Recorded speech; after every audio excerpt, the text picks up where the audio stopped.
Praise the lord. ఈరోజు దేవుని వాగ్దానం కీర్తనలు 5వ అధ్యాయము 11వ చరణం. నిన్ను ఆశ్రయించే వారందరూ సంతోషించుదురు. ఆమేన్. ఇక్కడ వాక్యమైన దేవుడు నీతో నాతో మాట్లాడుతున్నటువంటి అతి శ్రేష్టమైనటువంటి మాటలు.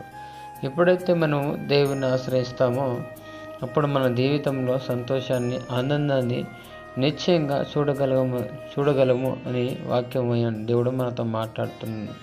ఎందుకంటే మనం ఎవరెవరినో ఆశ్రయిస్తుంటామో, ఎవరెవరి మీద ఆధారపడుతుంటాం. కానీ నిశ్చయంగా ఎప్పుడైతే మనం నిజదేవుడు అంటే సృష్టికర్తను మనము ఆశ్రయిస్తామో నిశ్చయంగా మన జీవితంలో అనేకమైనటువంటి మేలులను, అద్భుతాలను, ఆశ్చర్యకారాలను దేవుడు జరిగిస్తాడు. కాబట్టి ఈ దినం మనతో మాట్లాడినటువంటి ఈ వాగ్దానము నిశ్చయంగా మన యొక్క అందరి జీవితంలో దేవుడు జరిగించి ముగించునుగాక. Amen, amen, amen.